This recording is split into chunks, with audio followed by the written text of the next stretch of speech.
Ladies and gentlemen, thank you for listening. Thank you for downloading. And thank you for subscribing to the latest edition of the 12 Kyle podcast. I am your boy, 12 Kyle. Man, check this out. On this episode, what I want to talk about is the crib. No, I'm not talking about your house or my house, but I want to talk about houses, more specifically, the housing market. Um, I was listening to my man the other day, Uncle Dolomite from the Too Much Game podcast. Shout out to Uncle Dolomite. Um, and Dolomite was talking about, you know, his housing situation and wanting to buy more property. And it got me to thinking about, some of the stuff that I've talked about in bits and pieces here on the podcast.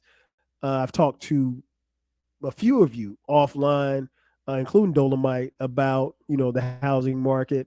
Um, and I think it's times like these where I think what I know and my wisdom I think is really apropos for me to share.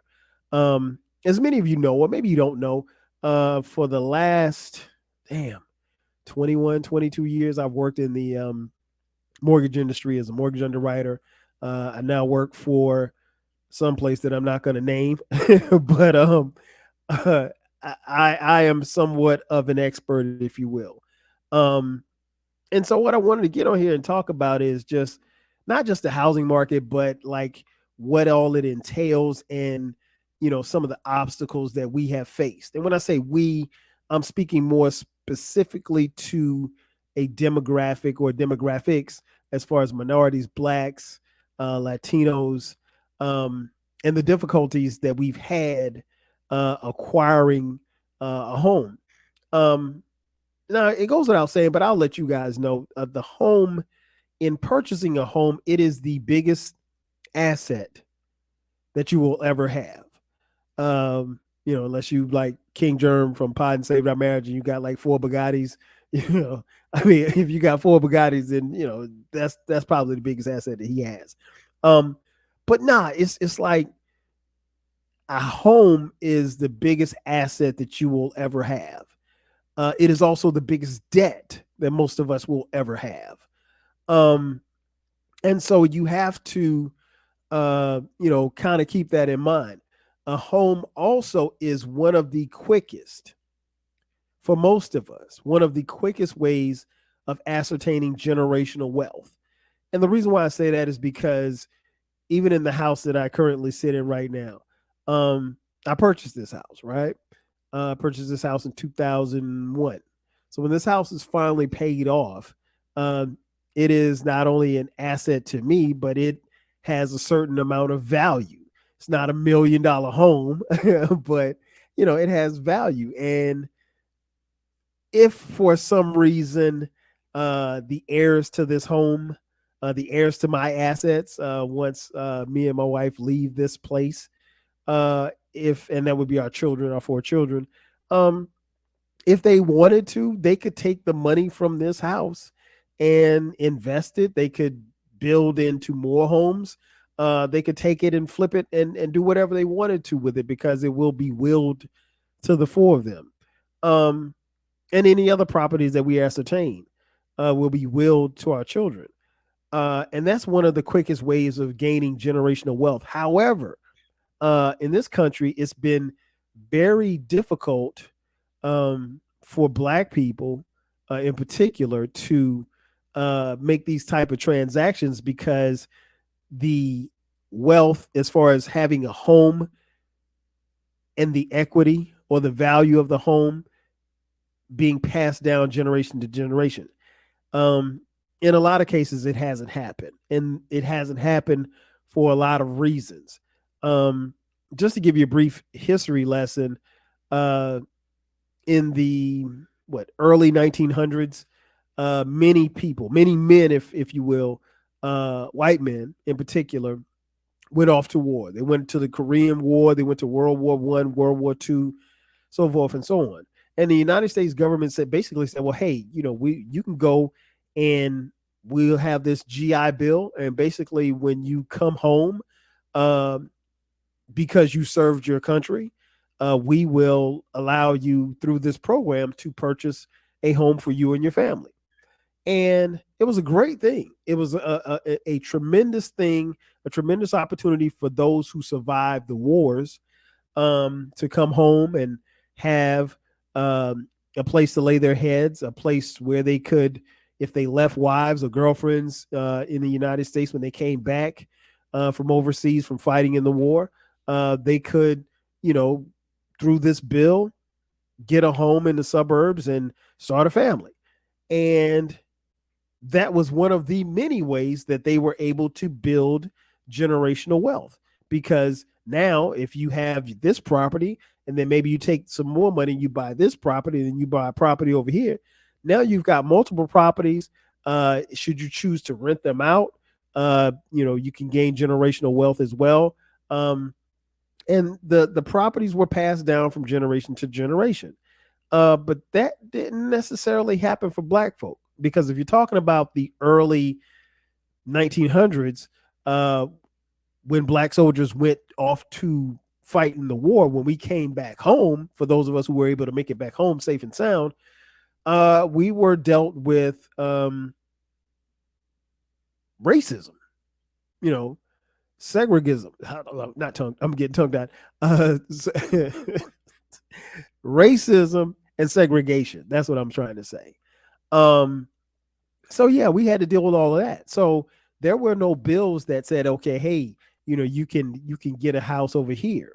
What ended up happening was those of the few who were able to get homes in the cities and the towns, the powers that be made sure that they had sections. So you couldn't live over here. You had to live over here in a section. And when you lived in this section, what was neat about your section, or at least that's what they told you, was that in this section, there were other people that looked like you and walk like you and talk like you that were in that section as well. So you had a section of black people over here, and then you had this whole big area over here of white folk, right?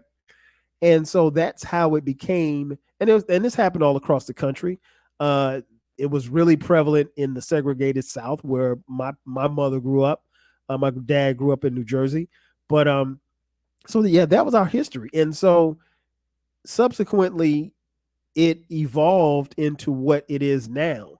And having a home of value is still one way of ascertaining generational wealth. But you can see how, as the generations passed, we were behind. Even in the 50s and 60s, when a lot of this stuff was going on, we were years behind our white counterparts. And now it's to the point that when you look at the disparity between blacks and whites when it comes to real estate, we are generations at this point apart. And so it's not that we can't close the gap. It's going to take a lot to close the gap, but I don't even necessarily think that we as black folk need to be moving, trying to close the gap, but we have to educate ourselves on what happened, where we're going, where we are now, and where we're going, in the coming future. We just didn't have, black home ownership was very low. In a lot of ways, when you had these programs in the 60s, the 50s and 60s that, encouraged people to become renters or move into housing developments. And I use air quotes for those of you watching me on YouTube. Thank you for watching. Housing developments, which would later become projects, or the PJs or the Jacks or whatever you want to call it. And so that happened too as well. So you had a generation of some black folk who were able to move and get it homes and everything like that and start moving upward to some degree. And then you had another generation of black folks who were in housing development, and some became dependent upon government assistance, so forth and so on. And in a lot of ways, in the 40s and 50s, we were just flat out denied access to home ownership. There was redlining, where, again, you made sure the powers that be made sure that, blacks had their certain section. But in a lot of ways, we just couldn't get home ownerships. I mean, the financing, uh, the thing about financing is that, and I speak as someone who has worked in the finance industry for close to 25 years.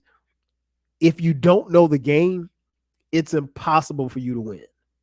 Let me say that again. If you don't know the game, it's impossible for you to win. The game isn't set up for you to even play and play well if you don't know the game. And financing is something that I don't think is necessarily uh, passed down, or it should be really taught to young black kids, not just through their parents' eyes or their parents' spectrum, but through well trained, well informed professionals. I think it's a course that should be taught in every class and every school across the country. Because if you understand finance, then you understand how money flows. But nonetheless, uh, particularly in urban cities, home ownership for black people is a major issue because we have not gotten, quote unquote, our piece of the pie. Um, According to recent studies here in the last year or so, probably 2022, nationally, uh, blacks only own 40%, only 41% of blacks were homeowners, as opposed to 71% of white homeowners. And that's a huge gap. That's a huge gap that, again, it's going to take a while for us to close that gap. Now, some people, I'll be honest, I know some people who don't want to own a home, who would be perfectly fine just renting, and they don't want the responsibilities of having a home. They don't want the responsibilities of the maintenance of a home. And some people are transient, where they're constantly moving around. And if you're moving around, then honestly, you may not have time to be a homeowner.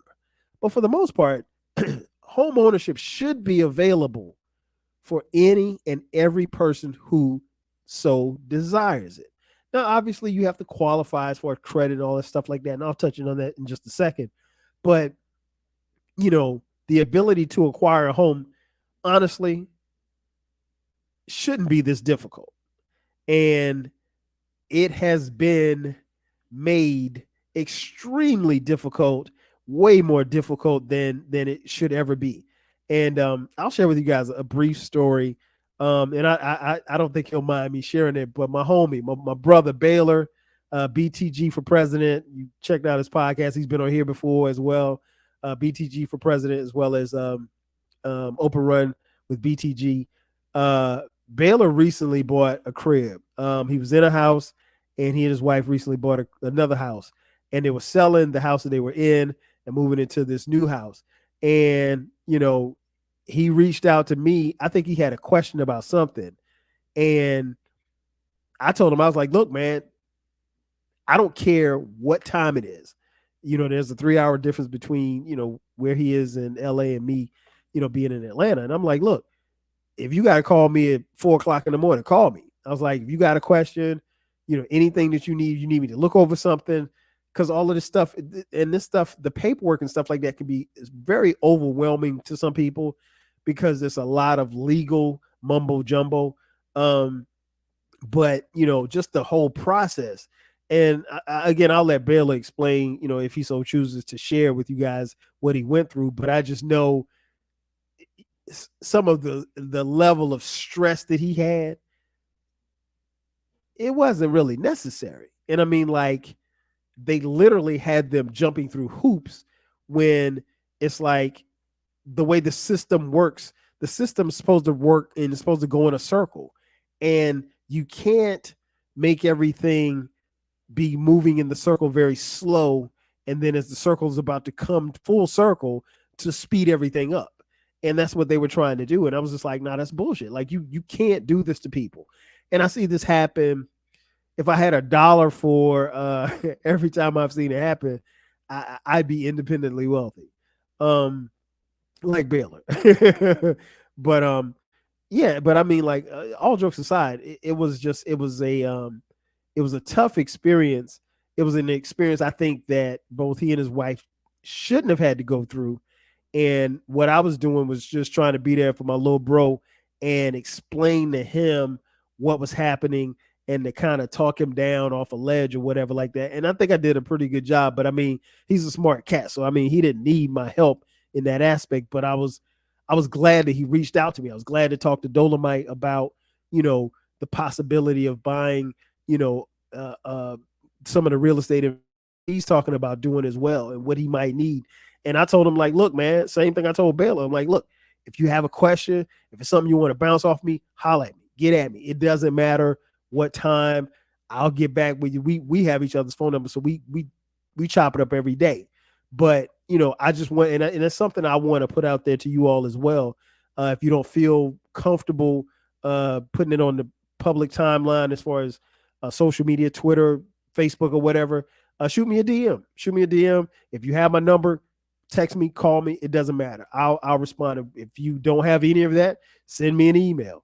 But I'm not. I feel like it's my responsibility because I have information to be able to pass along the information that I know.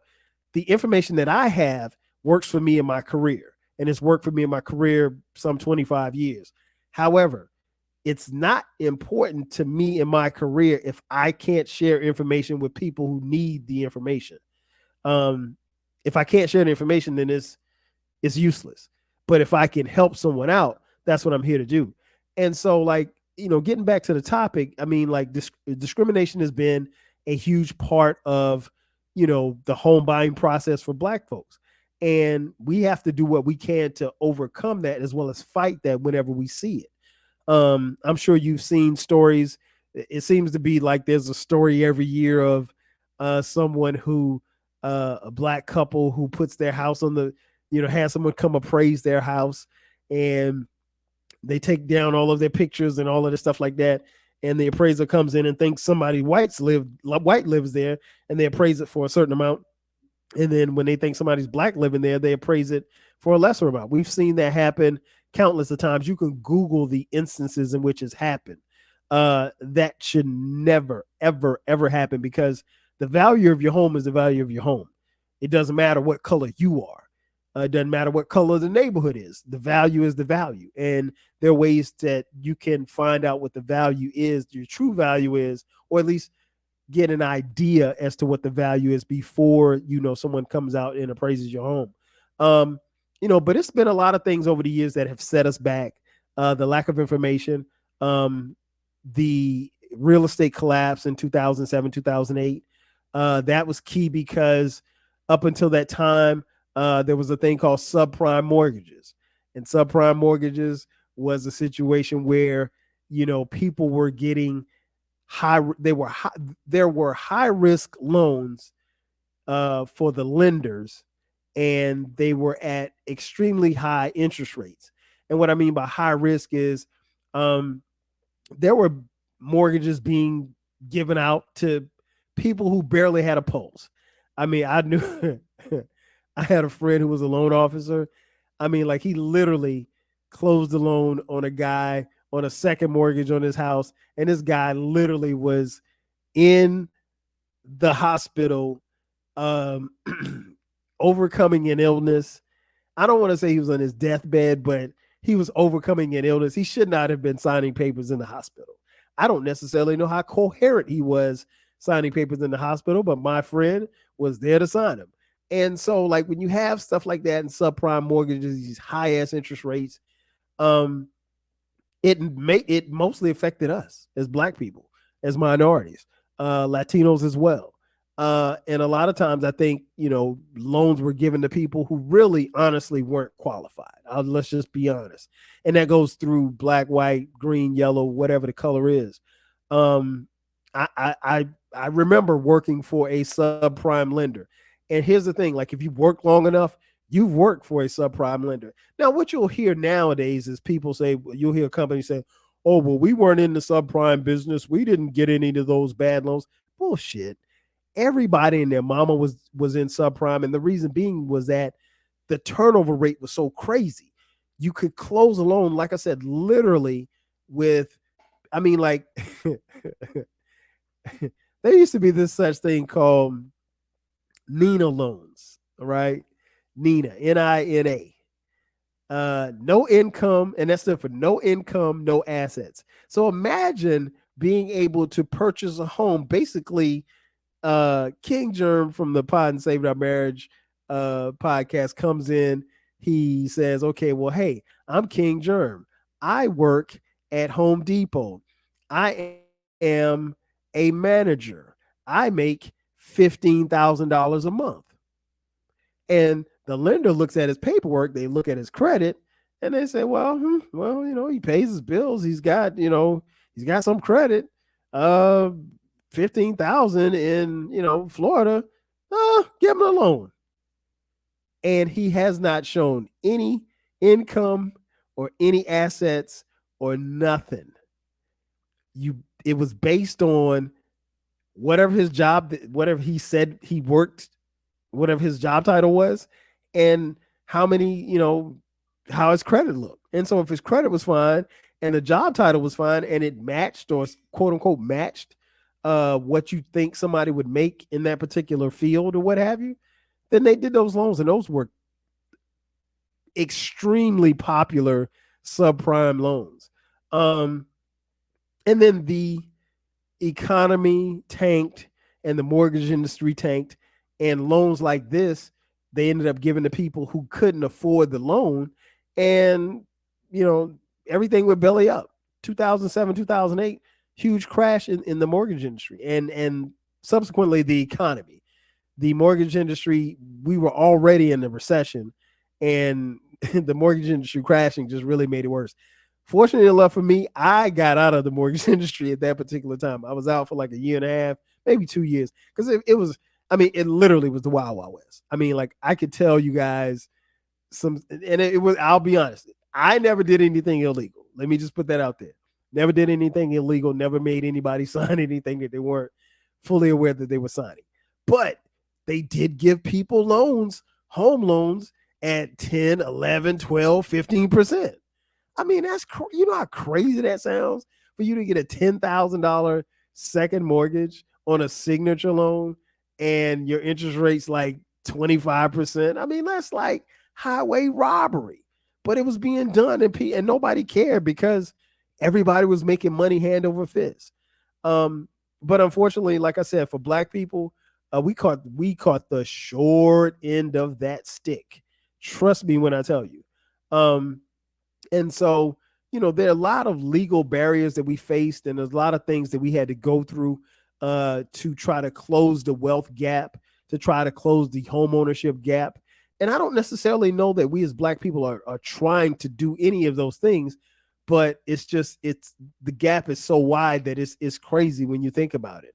But we've moved forward. Is there still discrimination in the housing? Yes, not as prevalent as it once was. Now people, most people can get a home. It's just, it is so, the process. And that's the thing I always tell people, like, and I was telling Baylor this, several times. The process shouldn't be this hard. You take an application, you put your down payment down, they appraise the house, you sign a contract, you close it, and you provide whatever documents that the underwriter is asking for. It shouldn't be any harder than that. Honestly, that whole process should take at max 30 days. But there are kinks in the process, and there's not anybody that's willing to step up and say, hey, this is a problem right here, or hey, that's a problem right there, you need to fix that.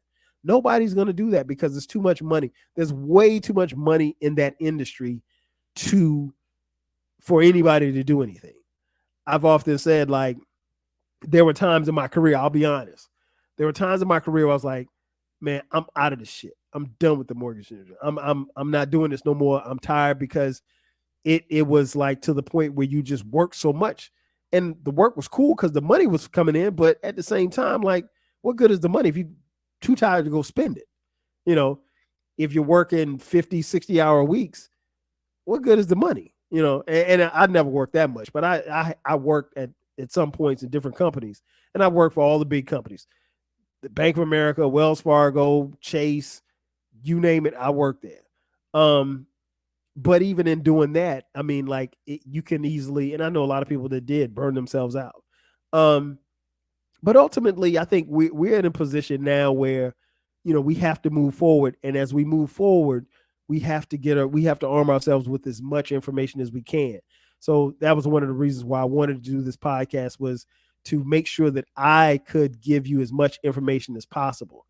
So where are we right now? Right now, um, I told people, a couple of years ago, like, I wasn't sure what the post COVID um, industry would look like. And the reason why I say that is because when COVID happened, the housing market exploded. You would think that with a global pandemic that it would slow down, but it didn't. The housing market exploded, interest rates fell down. Everybody and their mama was buying a house. If you bought a house during COVID, God bless you. My advice to you, don't refinance, because that 2% interest rate that you got ain't coming back no time soon. Trust me when I tell you. I think interest rates as of today, what's the interest rate today? It's like close to 7, like 6.8, something like that. I don't know. I don't keep up with the rates. But the rates are high now, and they're going to come back down eventually. But there's certain things and certain shifts with the economy that will make it.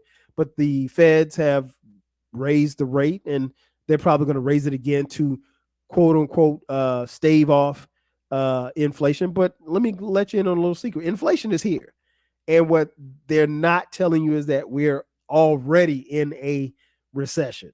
You don't have to call it a recession, but it is a recession. And again, you have to understand how money flows for you to understand how and why we're in the spot that we're in, and why rates keep going up.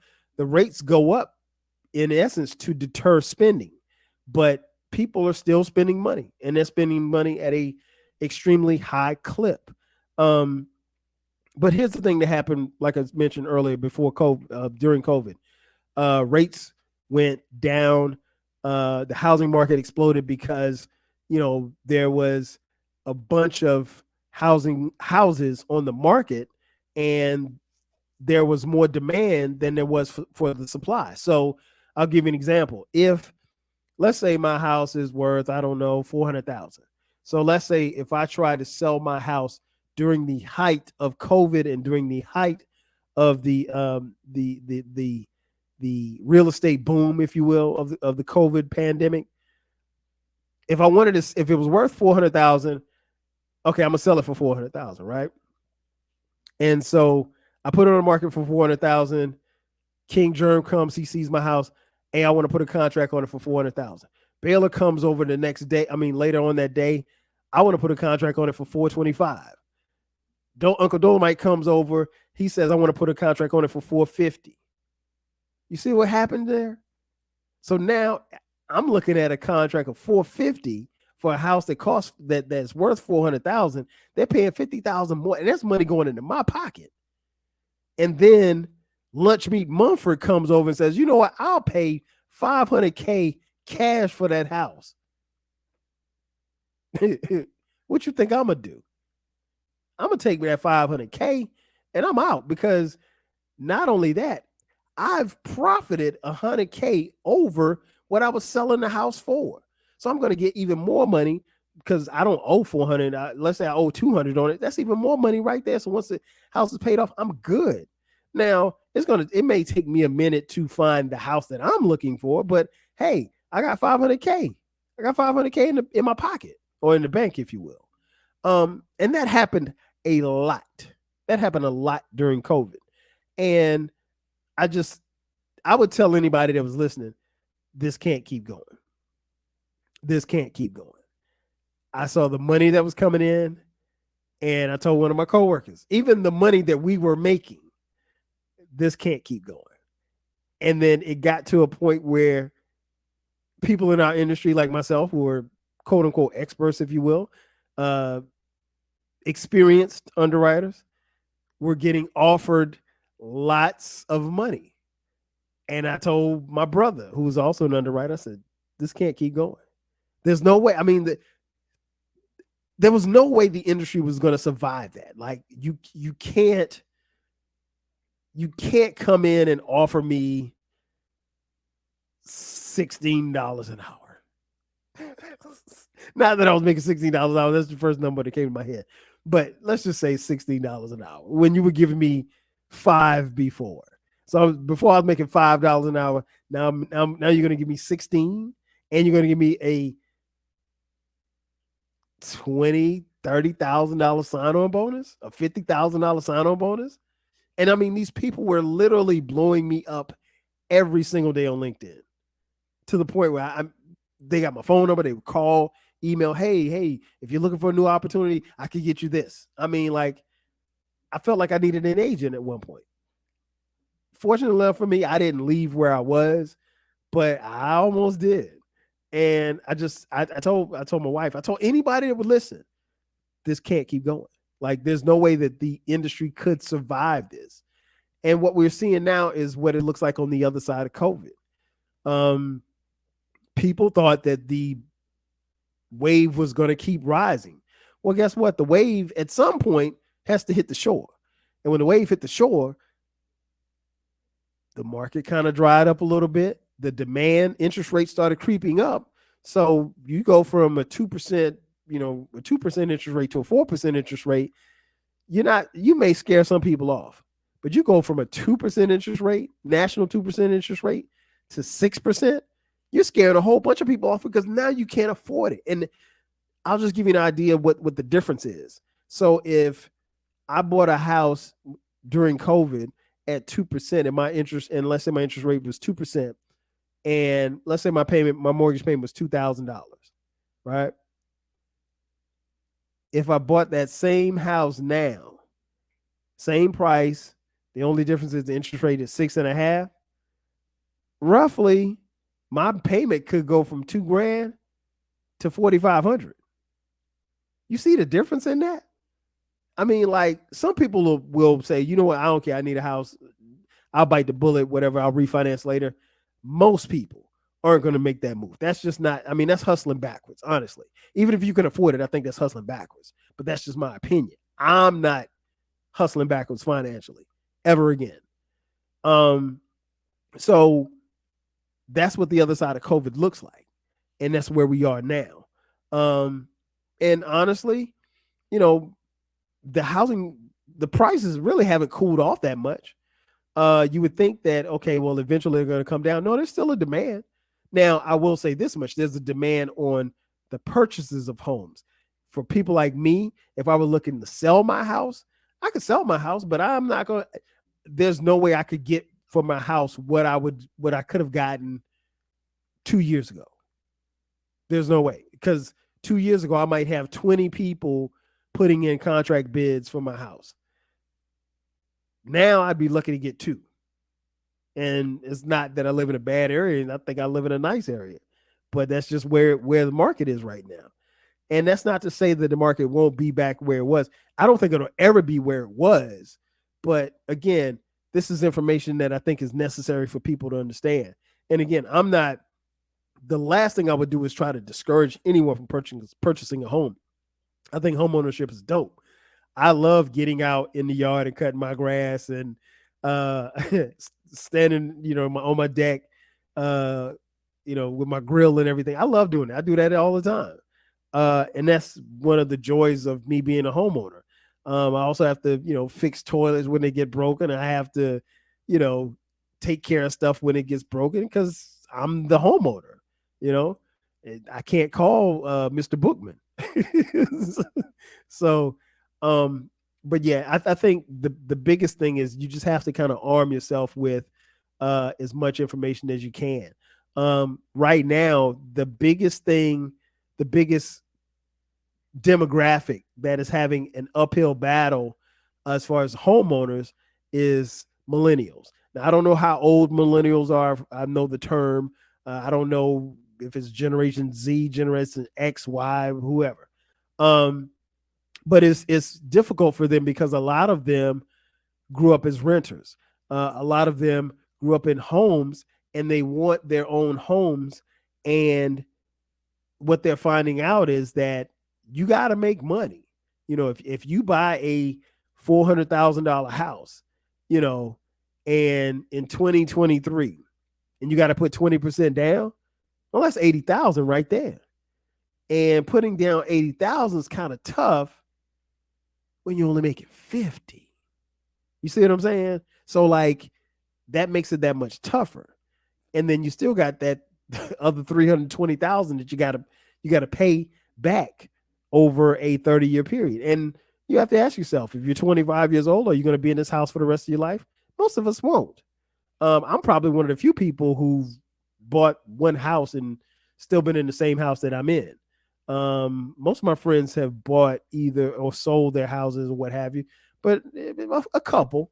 Um, but I mean, I think it's very important that we have this information and that we seek to get as much information as we can, so that we don't fall into the same pitfalls as those who came before us did.